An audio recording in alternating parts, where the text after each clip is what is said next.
सबको मेरा ओम काली। सबसे पहले मैं माँ काली का आभार व्यक्त करना चाहूँगी। शिव काली बोध से जुड़ने से पहले मुझे पता भी नहीं था कि भगवान का आभार भी व्यक्त करते हैं। हम मांगते थे, शुक्रिया कर देते, बट आभार नहीं व्यक्त करते थे कि कितना कुछ पहले भी दिया हुआ है, जो मांग रहे हैं बस उसका शुक्रिया अदा करते थे भगवान से। आभार भी तो व्यक्त करना है, तो मैं माँ का आभार व्यक्त करूँगी कि एक बहुत सुंदर सी छोटी सी फैमिली दी है उन्होंने हमें, और बहुत कुछ दिया, माँ का साथ दिया, गुरुजी का साथ दिया। मैं आज माँ के लिए वफादारी पे बात करना चाहूँगी। वफादारी का मतलब होता है लॉयल्टी।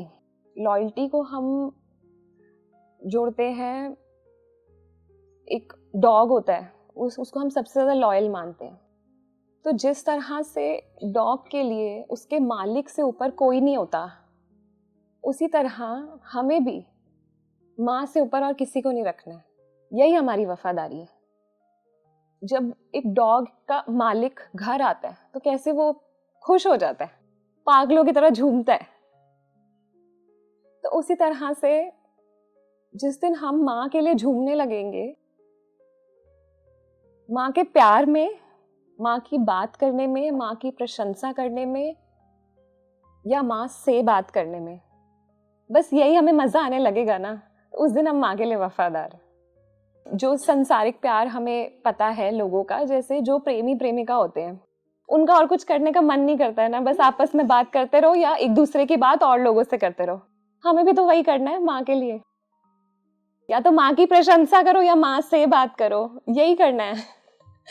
यही माँ के लिए प्यार है, यही वफादारी है, और यही हमारा माँ को समर्पण है। जो माँ का है वो हमारा है, जो गुरुजी ने हमें सिखाया। जो माँ का है वो हमारा है, जो माँ का नहीं वो हमारा नहीं। यही रूल है हमारी लाइफ का, जो हमें गुरुजी ने सिखाया। और जैसे हमारे पेरेंट्स हैं, जो हमारी बॉडी के पेरेंट्स हैं, उनसे प्यार करना वो हमारे लिए नेचुरल है। वैसे ही हमारे माँ बाप हैं, हमारी आत्मा के माँ बाप हैं, इनसे प्यार करना हमारे लिए नेचुरल है। ये अननेचुरल है ही नहीं, हमें जबरदस्ती करनी ही नहीं है।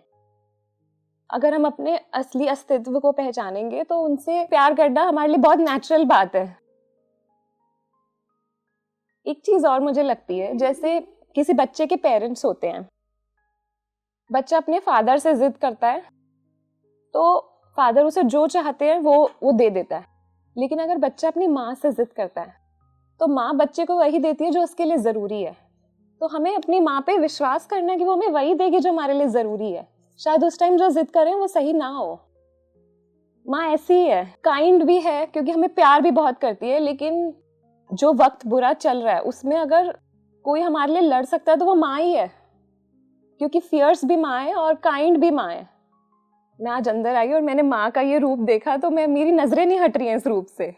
मुझे तो ये रूप भी माँ का इतना काइंड लग रहा है, क्योंकि हमें रक्षा के लिए तो ये रूप है, और किस लिए? तो ये काइंडनेस ही तो है माँ की। जैसे कोई मूवी में लास्ट में जो हीरो आता है, अगर वो फाइट भी कर रहा है तो वो अच्छाई के लिए तो कर रहा है। आज कनिका का दिन है। मुझे ऐसा लगता है कि जब से मैं शिव काली बोध से जुड़ी हूँ, मैंने कनिका की ये जर्नी जी है। मुझे लगता है कि जो चीजें कनिका ने ऑब्जर्व की, फील की, जो उसने एक्सपीरियंस किया है, मैंने सीखा है उसके साथ चलते चलते। थैंक यू कनिका, मुझे गुरुजी से जोड़ने के लिए, और गुरुजी आपका बहुत आभार, शुक्रिया। और ये बहुत प्यारी सी फैमिली देने, और मुझे अपना शिष्य मानने के लिए, और माँ का भी बहुत।